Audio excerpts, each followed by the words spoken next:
तो अगर आपने वीडियो पर क्लिक कर ही दिया है तो थोड़ा अलर्ट भी हो जाओ, वरना कुछ बातें आपके ऊपर से जा सकती है। तो एक बार तो दोस्त थे, राम और श्याम। मुझे और कोई नाम नहीं मिले तो मैंने यही नाम ले लिया सदाबहार, राम और श्याम। तो राम और श्याम ने एक बार एक कंपटीशन में पार्टिसिपेट किया था और वो दोनों जीत गए।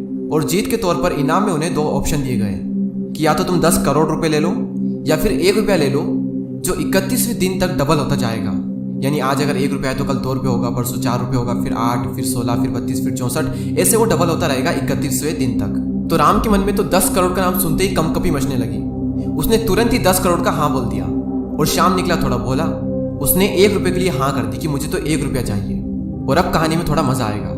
तो पहले दिन राम के पास में है 10 करोड़ रुपए और श्याम के पास में है 1 रुपया, जिसको वो अपनी जेब में लेकर घूम रहा है और देख रहा है कि 1 रुपये में इस दुनिया में क्या क्या चीजें मिलती है। हम थोड़ा आगे चलते हैं। 5वें दिन राम के पास में अभी भी 10 करोड़ रुपए हैं और श्याम के पास में अब है 16 रुपए।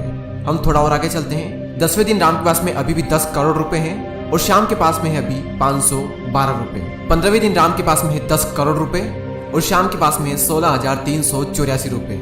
श्याम सोच रहा साला 15 दिन बीत गए और अभी मेरे पास में सिर्फ 16,000 रुपए ही है और वो 10 करोड़ लेके बैठा है।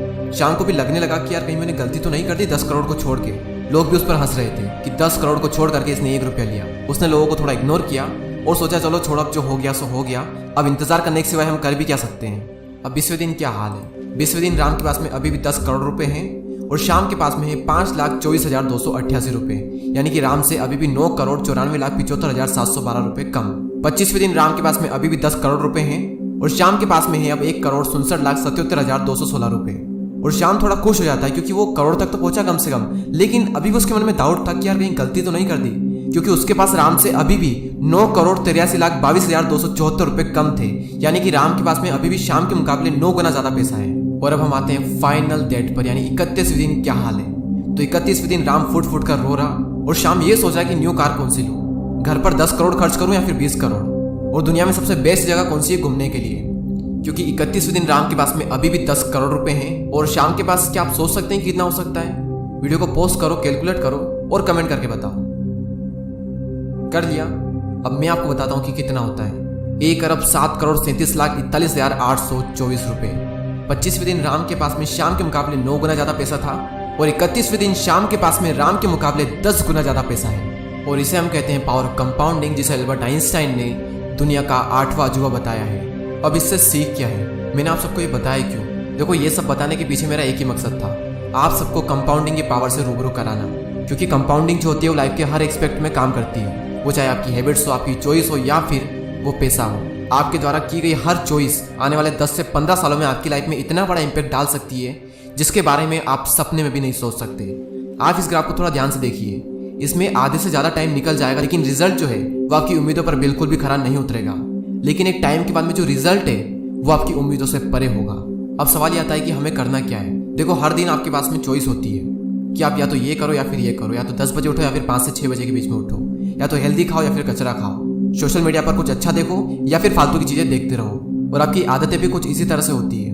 आपकी हर छोटी से छोटी अच्छी और बुरी आदतें जो हैं उनका असर आपको अभी नहीं दिखेगा, लेकिन जब दिखेगा उसका आप इमेजिन भी नहीं कर सकते। अच्छी आदतें आपका भविष्य बना देगी और बुरी आदतें आपका भविष्य बर्बाद कर देगी, और इतनी बुरी तरीके से करेगी जिसका आपने कभी सपने में भी नहीं सोचा होगा। आप भी कई बार सोचते होंगे कि यार मैं ये कर रहा हूँ, मैं मेडिटेशन कर रहा हूँ, मैं किसी चीज़ के लिए प्रैक्टिस कर रहा हूँ, लेकिन मुझे रिजल्ट तो मिल नहीं रहा। देखो, यही तो मेन है। जब रिजल्ट नहीं मिल रहा है तब भी क्या आप टिके रहोगे? अगर हाँ, तो आपको वो ग्रोथ मिलेगी जिसके बारे में आपने कभी सपने में भी नहीं सोचा होगा। लेकिन उस ग्रोथ को पाने के लिए पहले आपको कंपाउंडिंग को समझना पड़ेगा, थोड़ा पेशेंस रखना पड़ेगा। तो ये तो हमने बात की चॉइस की और हैबिट्स की। अब हम बात करते हैं पैसों की।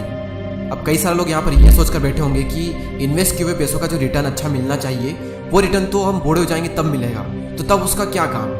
देखो, इंडिया में से कितने लोग हैं जो कि 60 की उम्र में हैं और उन्हें अभी भी घर चलाने के लिए काम करना पड़ता है। मैंने तो बल्कि 70-80 साल वाले भी देखे हैं। 50, 60 और 70 की उम्र में उनके पास में इतना पैसा भी नहीं होता है कि 1 महीने बिना काम किए रह सके। अपने फ्यूचर को सिक्योर करने के लिए, 30 की उम्र में रिटायर होने के लिए, अपने सपने पूरे करने के लिए, लाइफ को खुल करके जीने के लिए, हम जहाँ जाना चाहते हैं वहाँ जाने के लिए, इन सब कामों के लिए इन्वेस्टिंग की जाती है ताकि हमारी जो रिटायरमेंट है वो बिल्कुल सिक्योर हो सके, उसकी हमें बिल्कुल भी टेंशन ना हो। देखो, मेरी एज अभी 19 साल है और अभी अगर मैं इन्वेस्टिंग स्टार्ट करूँ, वैसे तो मैं कर चुका हूँ, लेकिन चलो हम ये मान लेते हैं कि आपकी एज अभी 20 साल है और 65 साल की उम्र तक आप हर महीने इन्वेस्ट करेंगे और हर महीने का जो अमाउंट है वो है 500 रुपये। और हर साल आपको इसमें 5% की बढ़ोतरी करनी है। और अगर ये 500 रुपये आपने स्टॉक मार्केट में डाल दिए, जहां पर अगर आप अच्छे से इन्वेस्ट करेंगे तो आपको लगभग 15% का रिटर्न तो लगभग मिल जाता है, जो कि एवरेज होता है। तो ये 500 रुपये महीना 65 साल की उम्र तक कितना हो जाएगा, क्या आप अंदाजा लगा सकते हैं? अगर हाँ तो वीडियो को पॉज करिए और कमेंट कर जरूर बताएं। और अब मैं आपको बताता हूँ कि वो अमाउंट कितना होगा। वो अमाउंट होगा 4,70,00,000 रुपए। यानी कि अगर आप अभी 500 रुपये इन्वेस्ट करते हो हर महीने, सिर्फ 500 रुपये, तो 65 की उम्र में वो 4,70,00,000 रुपए हो जाएंगे। और अगर आप 500 ना करके 2,000 रुपये पर मंथ करते हैं तो वो होंगे 18,81,25,845 रुपये। और मैं आपको रिकमेंड करूंगा कि आप ना सिर्फ इंडिया के मार्केट में इन्वेस्ट करें, बल्कि आप फॉरेन में भी ट्राई जरूर करें, क्योंकि मैं आपको एक ऐसे प्लेटफॉर्म के बारे में बताने जा रहा हूँ जिसमें आप इंडिया में बैठकर फॉरेक्स ट्रेडिंग कर सकते हो। अब मैं आपको अल्फा एफएक्स मार्केट के बारे में बताने वाला हूँ। अल्फा एफएक्स मार्केट एक ऐसा प्लेटफॉर्म है जहां आप इंडिया में बैठकर फॉरेक्स ट्रेडिंग कर सकते हो। जी हाँ दोस्तों, यहाँ आपको इंस्टेंट डिपॉजिट और इजी विड्रॉल अवेलेबल होगा। और सबसे मजेदार बात तो ये कि यहाँ करेंसी कन्वर्जन के लिए कोई भी कमीशन चार्ज नहीं लगते। करेंसी कन्वर्जन के लिए वो डेली गूगल रेट फॉलो करते हैं, और तो और वो लोकल बैंक डिपॉजिट के लिए भी कुछ भी चार्ज नहीं करते। और अगर आप मार्केट में देखोगे तो कोई भी ऐसा ब्रोकर नहीं है जो वीकेंड पर भी अवेलेबल रहता हो, लेकिन अल्फा एफएक्स आपको निराश नहीं करेगा। आपके लिए ये लोग वीकडेज पर 24 आवर्स अवेलेबल रहेंगे और वीकेंड्स पर 12 आवर्स। यानी यहाँ पर आपको हफ्तों के 7 दिन क्लाइंट सपोर्ट मिलेगा। यहाँ तक कि आप जब भी चाहें उनसे कॉल पर बात कर सकते हो और अपनी स्क्रीन शेयर करके आप अपने सारे डाउट्स क्लियर कर सकते हो। और अगर आपको फॉरेक्स मार्केट की इतनी समझ नहीं है तो इनके फ्री कोर्स आपकी बहुत ज्यादा हेल्प करेंगे। और ये क्लासेस हिंदी, इंग्लिश और तमिल में अवेलेबल है, जो इनके एक्सपर्ट ट्रेडर्स लेते हैं। और यहाँ पर आप सिर्फ फॉरेक्स मार्केट में नहीं बल्कि यूएस स्टॉक जैसे एप्पल, माइक्रोसॉफ्ट, गूगल में भी इन्वेस्ट कर सकते हो, वो भी बिल्कुल सिंपल स्टेप में और एक अकाउंट के थ्रू। और आप ये मत समझना कि ये फॉरेन ब्रांड है तो आपको इंग्लिश आनी चाहिए। मल्टीपल लैंग्वेज में आपको यहाँ पर सपोर्ट मिल जाएगा। लिंक डिस्क्रिप्शन में है। अभी अपना अकाउंट बनाइए और शुरू कीजिए ट्रेडिंग। तो कंपाउंडिंग को इग्नोर मत करो, इसे समझो। वो चाहे हैबिट हो, चॉइस हो या फिर पैसा हो, कंपाउंडिंग लाइफ के हर एक्सपेक्ट में काम आती है। और एल्बर्ट आइंस्टाइन ने इसे यूं ही दुनिया का 8वां जुआ नहीं कहा है। तो इसके बारे में आज थोड़ा आराम से सोचना कि आज तक जो हो गया वो सो हो गया, लेकिन आपकी आने वाली लाइफ में जो होगा उसका कंपाउंडिंग इफेक्ट अभी से स्टार्ट होगा। तो इन्वेस्टमेंट का भी सोचो, आपकी जो आदतें हैं उन पर भी थोड़ा ध्यान लगाओ, और हर दिन आपके पास में जो चॉइस होती है उनमें आप क्या चूज करते हो उस पर भी थोड़ा ध्यान लगाओ।